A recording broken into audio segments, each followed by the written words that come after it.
Assalamualaikum warahmatullahi wabarakatuh. Kabar Palestina terkini kembali hadir di hadapan Anda, edisi Jumat 14 Januari 2022, yang akan menghadirkan berita terhangat, terpercaya, dan teraktual bersama saya Nur Aisyah Amini. Kabar pertama kita awali dari kota Al-Quds. Penjajah Israel terus menguatkan Yahudisasinya di wilayah-wilayah Palestina terjajah tanpa terkecuali di wilayah Al-Quds terjajah. Di wilayah itu bangunan-bangunan Palestina yang telah berdiri bahkan sedang dibangun menjadi sasaran penghancuran otoritas penjajah Israel. Salah satu bangunan yang dihancurkan adalah sebuah masjid.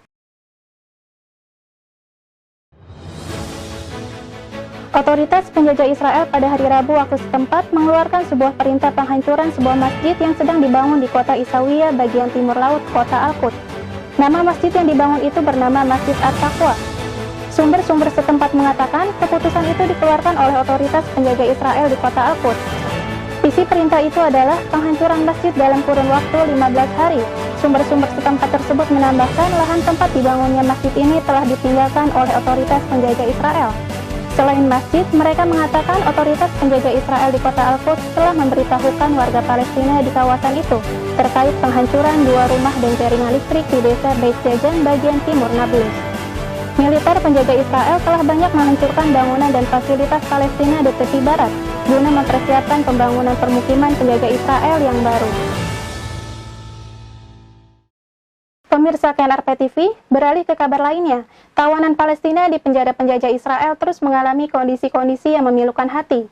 Para tawanan mengalami sakit yang parah bahkan tak jarang hingga sampai di tahap kritis. Kondisi ini memantik seruan dari UNRWA agar tawanan Palestina bernama Amal Nakhlah segera dibebaskan oleh penjajah Israel. UNRWA pada hari Kamis waktu setempat menyerukan penjajah Israel agar membebaskan tawanan administratif Palestina bernama Amal Muammar Nakhlah. Amal Muammar Nakhlah merupakan seorang pemuda Palestina berumur 17 tahun yang ditangkap penjajah Israel lalu dikenakan kebijakan penahanan administratif oleh penjajah Israel. UNRWA menyatakan seruan pembebasan ini dilandaskan pada alasan kemanusiaan yang mendesak. UNRWA khawatir atas penahanan sewenang-wenang kepada anak-anak Palestina yang masih berlanjut hingga saat ini. UNRWA menjelaskan Nakhlah beserta keluarganya tidak mengetahui alasan penahanannya. Penjajah Israel berkila alasan penahanan Nakhlah merupakan kasus rahasia. UNRWA menginformasikan saat ini Nakhlah mengalami kondisi kesehatan kritis sejak kecil dan beberapa bulan setelah penangkapannya ia menjalani operasi untuk mengangkat tumor kankernya. Nakhlah ditangkap dan ditahan oleh penjajah Israel selama 6 bulan pada tanggal 6 Januari 2021, namun penahanannya diperpanjang selama 4 bulan lagi pada Mei 2021. September lalu, otoritas penjajah Israel kembali memperbaharui penahanannya dengan menambah 4 bulan lagi. Beranjak ke kabar terakhir, penjajah Israel terus memperkuat entitasnya di wilayah-wilayah Palestina terjajah. Proyek-proyek dijalankan untuk mencapai tujuan tersebut. Salah satu proyek yang dijalankan yaitu proyek penanaman pohon-pohon di wilayah-wilayah Palestina terjajah, Negev. Proyek ini memicu gelombang protes baik di kalangan warga Palestina di wilayah Palestina terjajah maupun di ranah politik penjajah Israel.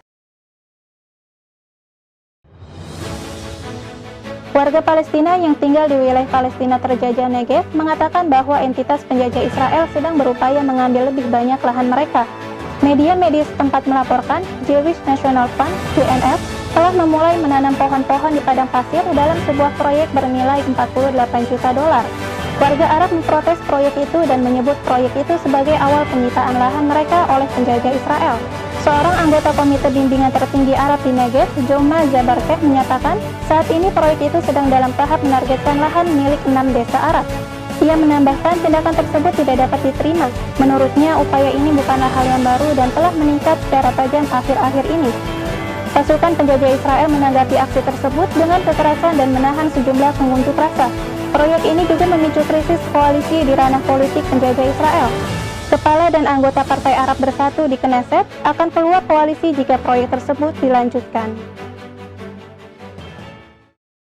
Kabar terakhir tadi menjadi kabar penutup program Kabar Palestina terkini hari ini. Saya Nur Aisyah Amini mewakili kru KNRP TV yang bertugas. Mohon undur diri, tetap patuhi protokol kesehatan, ikuti program vaksinasi dan terapkan 5M, yaitu memakai masker, mencuci tangan, menjaga jarak, menjauhi kerumunan, membatasi mobilitas atau interaksi. Wassalamualaikum warahmatullahi wabarakatuh.